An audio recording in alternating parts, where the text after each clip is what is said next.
Live to outside the court in Gatineau, Quebec, where Major General Danny Fortin was found not guilty of sexual assault. We're going to be hearing from different lawyers, and there is Major General Danny Fortin. And this is, of course, a big redemption for him. He had long maintained his innocence. This dates back to an alleged incident from 1988, 34 years ago, when this man was at a military college. Of course, he was the face of Canada's vaccine rollout campaign for a long time before being removed amid this sexual assault trial. Again, found not guilty today by the judge in Quebec. Let's listen in here to Major General Danny Fortin. Bonjour à tous. Please permit me to say a few things in French and a few things in English, and then I will take your questions. This is a very emotional day for me and my family, so please permit me to use my notes to make sure I stay on track.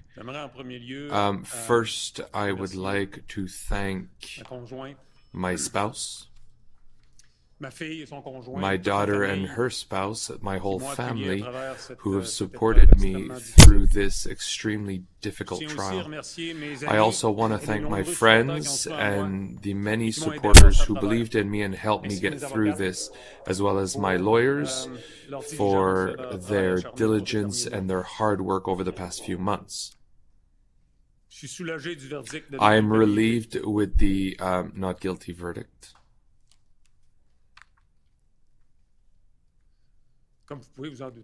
As you can imagine, it's a huge weight removed from my shoulders. It is one step in a process to prove my innocence and re-establish my reputation. I never did what I was accused of doing. Never. Never went into her room. I am not guilty, and I am innocent. Now I see that the person sincerely believes that she was harassed, assaulted. So the victims of assault need and deserve to be supported. But the fact here is that I never went into her room the night in question or at any other time in our time at the military college. Necessarily, I will take time today to read the decision in detail, understand the decision of the court, and my lawyers will consider what comes next. From the start, the political and military responsible acted as though I was guilty. I was refused regular procedure. Informations on my case were mismanaged and divulged to the media. The way that this whole situation happened hurt my career, my reputation, and had a considerable impact on my family. I had the honor and privilege of serving my country for 37 years from the age of 17, but I was not given a position since May 2021. I was proud, and I am still proud of being part of the Canadian Armed Forces, and I will consider my options for the future. My lawyers, my civil lawyers, for them and for me, we will prepare for the next steps. And we are going to prepare for the federal court, the Federal Court of Appeals, for my unjust affectation to the distribution of vaccines, the non-respect by the management for the rule of law. I would like to thank my wife, my daughter, the whole family for their unwavering support throughout this long and stressful ordeal. I'd like to thank friends and many supporters for believing in me and helping me through this. And I also want to thank my lawyers for their diligence and hard work for the last several months. I am so relieved by the judge decision today. As you would expect, this is a huge burden off our shoulders, my shoulders, and that of my family. This is one important step in an ongoing process to prove my innocence and recover my reputation. I did not do what I was accused of. Did not. I'm not guilty and I'm innocent. I can see that the complainant genuinely believes she was assaulted. Victims of assault need and deserve our support. But the fact, though, is that I was nowhere close to her room the night in question or at any other time. Now, I haven't had the chance to read. I will take some time to read, process today's ruling, and with my lawyers, consider next steps.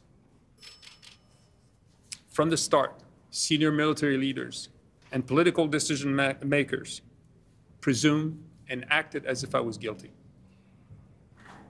I was denied due process. And information about my case was mishandled and leaked.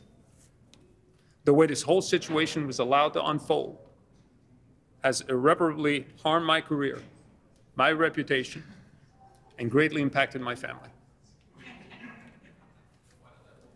I had the privilege of honorably serving our country for the last 37 years, starting at 17 years old.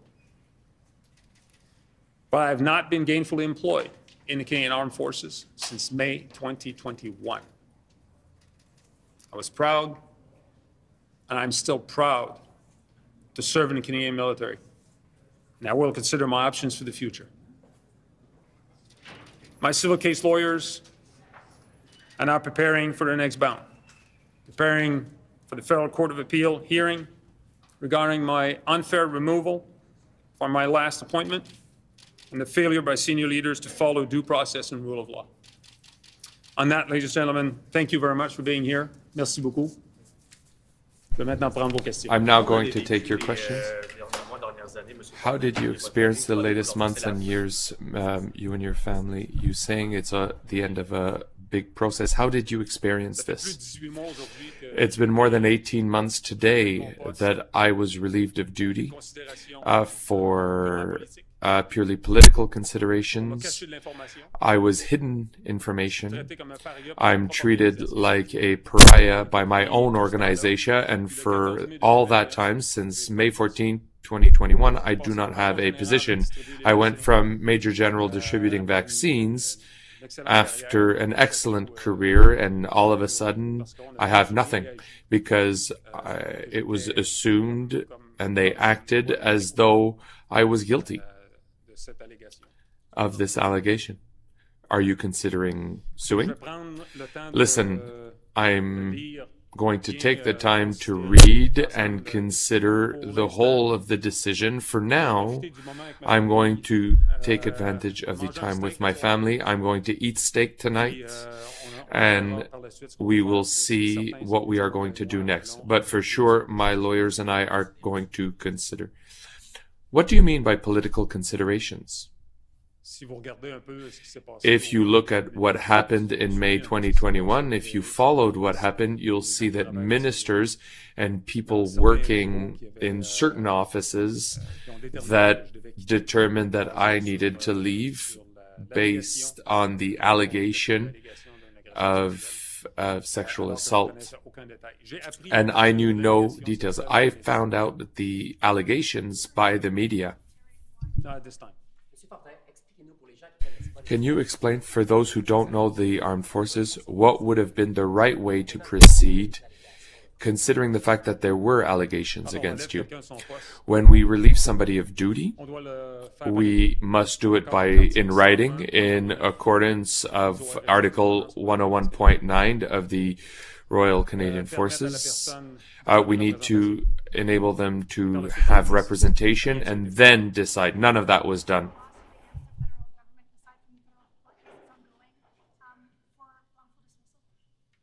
Well, my lawyers and I will consider the next steps. I think there's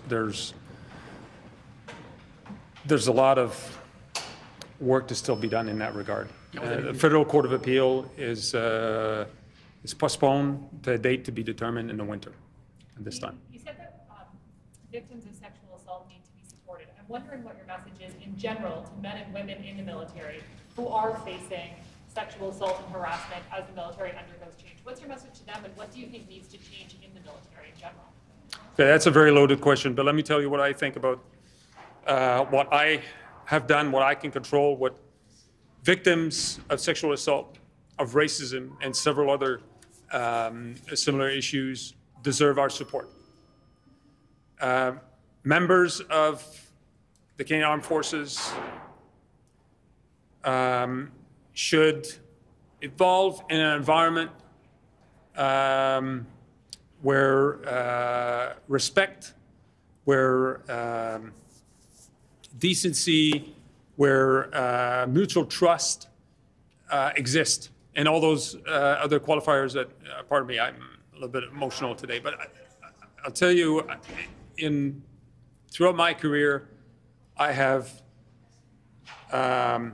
attempted to be a good leader in this regard, and I have taken actions in this regard. The leadership is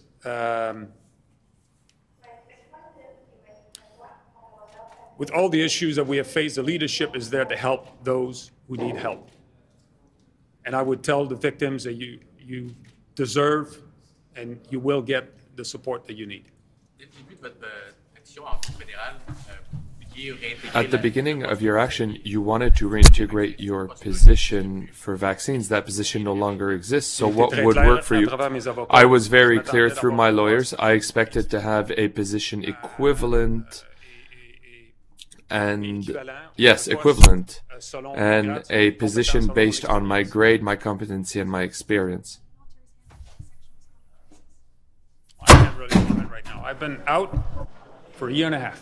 I think we're making huge progress, but I can't really comment on detail. You said in French that they didn't follow the protocol. Could you walk us through how you were actually informed and what terminology? Like you were suspended, or was it a phone call? Like, what did they say, and what's your current status? Well, there were discussions, but nothing in writing. And to this day, I have not formally been told, or it hasn't been put on paper, why I was removed from the vaccine distribution of vaccines. So you're still a military member, then you're still active and paid, but you don't have the same role, or are you suspended? I'm sorry, I'm not a military reporter. Fair. I'm still on a payroll. I don't have a job. And I've said all along, ready to serve. I want to serve. How do you come back, though, after the last year and a half? I mean, do you have faith in returning to the institution of the military after this? Well, I'm proud to serve. But I'll tell you, I'd be interested to know what the minister, what the chief defense staff, what the vice chief think of this prospect in light of today's decision. Thank you very much, ladies and gentlemen. That's all for today. Thank you. All right, so we're listening in to Major General Danny Fortin. This is coming to us from Gatineau, Quebec, just across the river from Ottawa. Fortin found not guilty today of sexual assault, saying that he is hugely relieved. I am innocent. I did not do what I was accused of doing, he said, but also pointed out this is one step in an ongoing process to recover his reputation. He also went on to say from the very start, senior military leaders and politicians presumed that he was guilty. That information was unfairly leaked to the media. He says his career has now been irreparably harmed. It's had a negative impact on him as well as his family. Fortin does have a civil lawsuit now. It's ongoing over what he calls his unfair removal. Remember that Danny Fortin was the point person, the front man, the head of Canada's federal vaccine rollout for many months. He says it's been 18 months of hell ever since. Still not sure whether he wants to go back and work at the Canadian military. He does not have a job, although he's still on the payroll. But but he says this has been a hellish ordeal from the very beginning. He has long maintained his innocence and says he was unfairly accused. And now there is some redemption, but again, just the beginning of what he says is a long road to restore his reputation.